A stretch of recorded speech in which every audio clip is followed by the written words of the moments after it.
somewhere in Omaha, boundary the human banner, called Umuchia.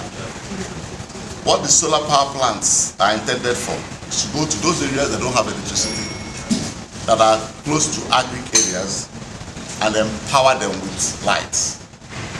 And I'm not so sure how many of you that have heard about the solar power plant in Umuchia. Completely done. I inspected it yesterday, and all is they are waiting for commissioning is just for them to make sure that they are in those homes and destroy them. But they have about 150 street lights attached to that, and I saw them, and they are all lighted up. Now, if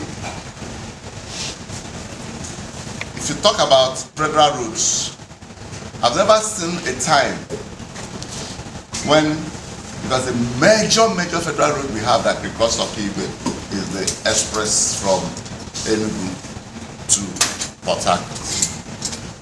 If you go to that road, you see that that road is being rebuilt. It's not like patchy, it's being rebuilt properly. But if you come down my area, Omaha Road, we've been rebuilding Omaha Road phase by phase, and every one of you is around here. It's not far from Imo. Between once you leave Okigwe and you turn into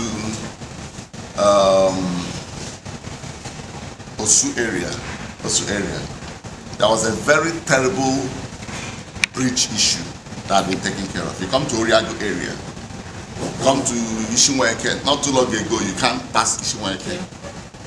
So those road areas have been taken care of. But the first thing I did in the house is that by the time I was going for campaign,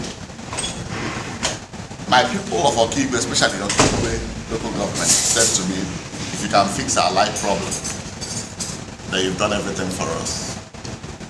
Over 30 years ago, we had approvals of substations for Omaha, half for Port Harcourt, one for Okigwe.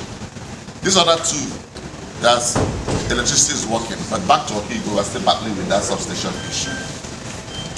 So I sat down with the leadership, discussed with them, and we agreed that I would go by way of motion. After that, I wrote a letter to NEMSA and REC, and they were able to get CBN facility to do the substation. Once you have a CBN facility, it's as good as you have the funding.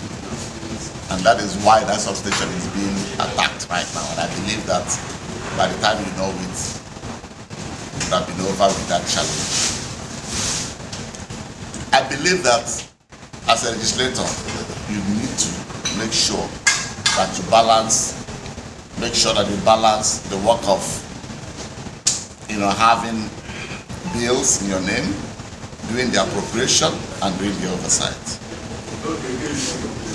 In the budget, 2022 budget, the president, I'm not sure, has signed it, but part of it is public documents. I will ask the press to check budgets and see what each territorial zone has done by way of budget.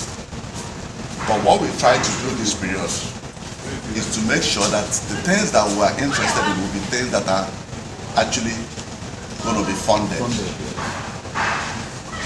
And the other thing is, if you don't think of what to do with your young men and women now, this country will come to a dance halt. So part of what we have done in our budget is to make sure that we look for real-time empowerment programs, training and retraining, and empowerment that are verifiable. In Okigwe zone, there are quite a number of things that we're working on. We have the largest national open university in Southeast, in Okigwe zone. And interestingly, it is verifiable. We're going to hand over those this 2022. So in this place, we're going to have the first intake in this academic session that will open up in 2022 sometime in September. That same institution has the largest auditorium that you can think of. The essence of the auditorium, you know that National Open University is actually mostly internet-based.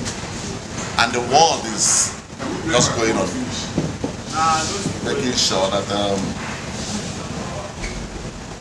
whether training or retraining, once you have a good place with a proper internet, it means that you can be linked up with any world-class university anywhere.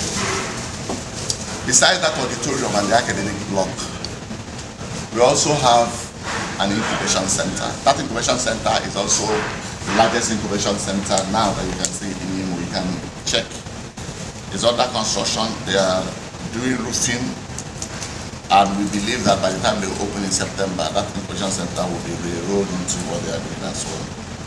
The reason why it was important for us to have an innovation center is that there won't be any reason, naturally, there's no reason why anybody that is not from Okigwe will come to Okigwe. The only time we're in the map was when we have the former Imo State University, which is Ibezim State University now. And it is important for us to have something that can train our young men and women, because the only way you can drive an economy is to make sure that our young men and women have jobs. State and federal government will not be able to employ everybody and has never employed everybody anywhere in the world. We need to have proper trainings, proper skill, and we also need to create functional private sector based economy. And the one way we can do that is by creating the right skills by our young men and women. And that is the area we are working so hard on as we speak. In that same National Open University, we have the first Biotechnology Laboratory. So Okigwe is going to be in the map as a place that you can even do DNA testing. Besides the Biotechnology Laboratory, and these things are all verifiable and it's not far from you, the National Open University is in Onso. We have physics, we have chemistry, we have biology laboratories. They are the state of the arts. Part of what we want to do is to have schools around to be able to also use those infrastructures, because these infrastructures are huge, reliable infrastructure.